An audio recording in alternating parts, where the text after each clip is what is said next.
Көрермендер, сіздерге бүгін Zoom бағдарлама ортасын көрсетпекшімін. Және бұл бағдарлама онлайн конференцияларға арналған.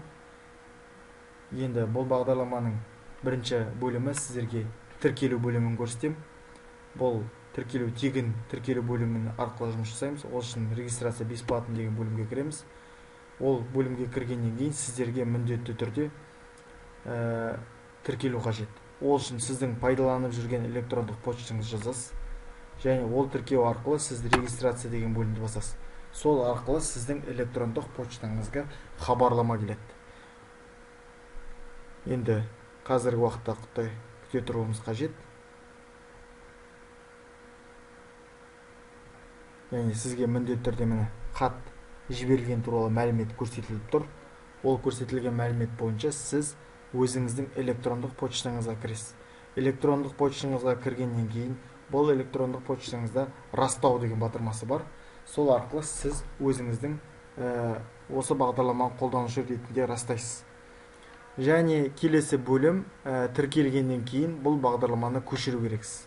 Ол үшін сіз браузер бөлімінде Zoom скачать деген бөлім басасыз. Ол бөлімді басқаннан кейін ең бірінші бөлім Download of Windows деген бөлімге кіресіз. Ол бөлімге кіргеннен кейін сіздердің автоматты түрде ол бағдарлама сізге көшіріледі. Көшіру бөлімін браузерге. Сол кезде сіз ол бағдарламаны ашу арқылы орнатуға растайсыз. Бағдарлама орнатуы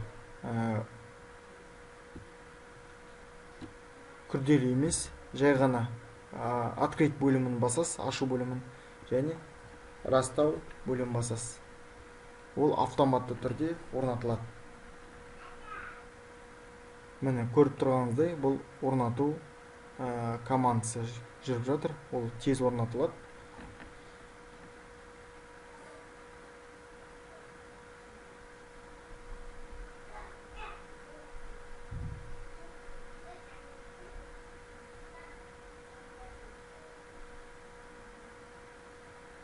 Сізге орнатылғаннан кейін ол жұмыс үстеліне міндетті түрде шығу керек.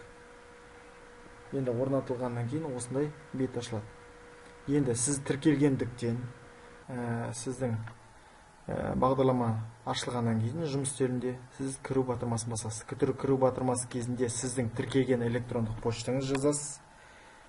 Және пароліңізді және кіру батырмасын басасыз. Сіздің кіргеніңіз жөнінде сіздің оң жақ жоғарғы бөлігіңізде сіздің электрондық почтаңыз растап тұрады. Және сіздің қандай тегін бөлім болса, сізде базовый деген бөлім тұрады. Бұл 40 минуттан артық конференция пайдалана алмайсыз. Және саны 100-ден аспау керек, қатысушы саны. Сондай шектеулер қойылады. Енді жаңа конференция құру үшін новый конференция бөлімін басамыз. Сол кезде алғашқы бет ашқан кезде өзіңіздің суретіңіз шығады. Және төменгі бөлігінде VTB аудиоконференция десеңіз, төменгі бөлігінде сіздің дыбысты тексеру бөлімі ашылады. Сіз осы арқылы дыбысты тексеріп аласыз. Бірінші мелодия арқылы тексеріп аласыз. Екінші өзіңіздің дауысыңызды тексеруге болады. Және сіздің келесі бөлім бұл бейне камера бөлімі тұрады. Видео бөлімі. Осы арқылы сіздің бет әлпетіңізді барлығын көрсетіліп тұрады. Немесе айырып қоюға болады. Үстінен бассаңыз айырылы түрде болады. Немесе қосулы күйде қалдырып болады. Және келесі бөлім бізде шақыру бөлімі тұрады. Пригласить бөлімі. Бұл арқылы екі бөлім арқылы жұмыс жасайды. Контакт арқылы және электрондық почта арқылы. Электрондық почта арқылы шақырылатын болсаңыз, ол бірінші mail сияқты бөлімде почталарыңыз арқылы, екінші Gmail аккаунттар арқылы шақыруға болады, Yahoo Mail арқылы шақыруға болады, және төртінші бөлім көшіру арқылы шақыруға болады. Копировать бөлім бассаңыз, сіз көшіріп аласыз.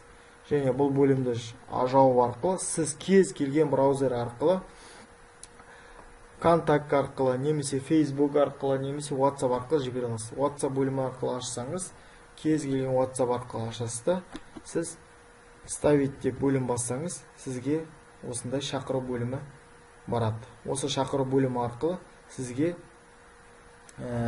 пайдаланушы осы ссылка арқылы кіріледі және сіздің конференцияңызға қатыса алады. Енді сіз бұл конференцияны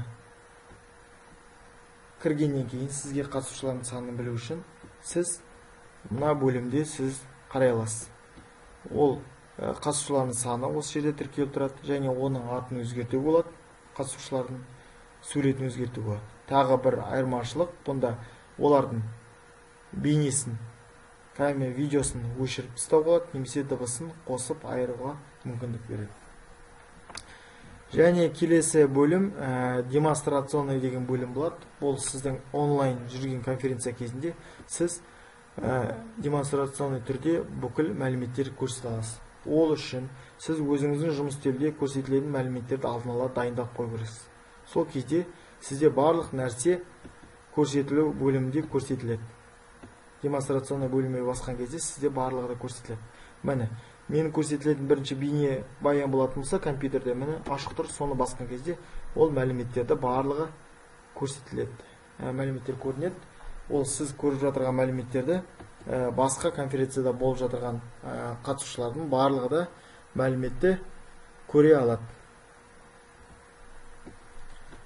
Және оны тоқтатып қоя аласыз, және сіз ол арқылы комментарий жазуға болады. Мысалы, бір нәрсе болып жататын болса, сізде оған сызу немесе кетіру арқылы қосымша мәліметтер жасай аласыз. Мысалы, түстерін өзгертіп бірдеме жазатын болсаңыз, тағы бір бөлігін қосатын болсаңыз, тағы мәліметтер жазатын болсаңыз, осы арқылы көрсете аласыз. Енді бұл мәліметті тоқтатып және басқа браузерлер арқылы немесе онлайн жұмыстар арқылы тесттер жұмыс жасауға болады. Онлайн қосып қоясыз мәліметтерді дайындап. Сол арқылы оқушы немесе қатысушы кіре алады. Және тағы бір бөлім, бұл доска сообщений деген бөлім бар. Бұл арқылы барлық қолданушыларға бірдей жұмыс жасауға мүмкіндік береді. Мысалы, сіздер барлық қатысушылар конференцияда бірдей жұмыс жасайтын болсаңыз, осы арқылы мәліметтер сызу арқылы жасауға болады. Ол үшін бірінші сіз өзіңіздің мәліметтер бөлімінде, демонстрация бөлімінде, тоқтата тұрайық, мәліметтер демонстрация бөлімінде сізде мына жерде бөлім сұрайды. Бірінші, жалғыз өзіңіз көрсететін болсаңыз, онда белгілі өзіңізге белгілі бір доступ жасайсыз. Ал немесе бірнеше адам болатын болса, несколько участник деген бөлімді таңдайсыз. Осы арқылы, мысалы, несколько участник таңдатын болсаңыз, сізбен жұмыс жасап отырған кезде мәліметте оларда қатар жұмыс жасай алады. Және бұл жұмыс жасап отырған кезде мәліметте тағы бір ерекшелік тоқтатын болсақ, жұмыс жасап болғаннан кейін мәліметте сізге комментарий түрінде реакция білдіре алады қатысушылар. Шапалақ соғу арқылы немесе бас бармақ әдіс арқылы сіздерге мәлімет көрсете алады. Және болып отырған мәліметтердің барлығы компьютерге жаза аламыз. Ол үшін записать экран деп бассаңыз, сіздің болып жатырған нәрсеңізді дыбыссыз күйде жазылады. Мәліметтерді дыбыссыз күйде жазады. Және тағы бір мәлімет, қатысушылар арқылы хат алмасу арқылы сіз чат бөліміне кіріп, мәліметтер жазып, ол жібере аласыз, немесе белгілі бір файл бөлімдерін жібере аласыз. Мысалы, қажетті суреттер болатын болса, сол тапсырмалар бойынша сіз оларға жібере аласыз. Олар сол мәліметтер арқылы өздеріне көшіріп қарай алады. Және дыбысты жазып тоқтату үшін, мысалы, пауза қоятын болсаңыз, остановить запись десеңіз, сіздің дыбысыңызды мәліметті сақтаған түрінде көрсетіледі. Енді бұл терезе мүмкіншілігі жеке-жеке тоқталдым. Енді конференцияны аяқтау үшін сіз завершить конференция дегенді басасыз. Және завершить конференция бөлімде екі бөлім тұрады. Выйти, өзіңіз шығып кетесіз, конференция жұмыс жасайды, немесе барлығын айырып шығатын болсаңыз, завершить для всех конференция деген бөлімді басасыз. Сол кезде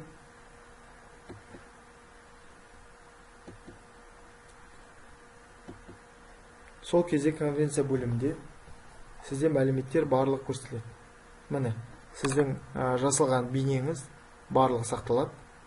Оны қарау үшін сіздің компьютеріңізге автоматты түрде көшіріледі. Және екінші бөлім, чат бөлімде бүкіл мәліметтер осы бөлімде сақталады. Және конференция болған бөлімде, міне, бассаңыз, запись деген бөлімді бассаңыз, міне, сіздің жазған мәліметтеріңіз барлығы осының ішінде сақталады бейне түрінде. Және оны көруге де болады. Мысалы, воспроизвести деген бөлімді бассаңыз, оны қарай аласыз. Бұл жаңа түсірген конференцияңызды немесе кетіп тастай аласыз. Бұл сізде конференция туралы мәлімет сақталады. Және контакт бөлімі арқылы сіз бүкіл қатысушыларды немесе сақтауға, немесе каналдарды тіркеп қоя аласыз. Енді бұл бағдарламаның мүмкіншілігі өте көп. Енді тегін бөлім пайдаланғанда да конференцияға пайдаланылады. Тыңдағандарыңызға рахмет. Келесі кездескенше сау болыңыздар.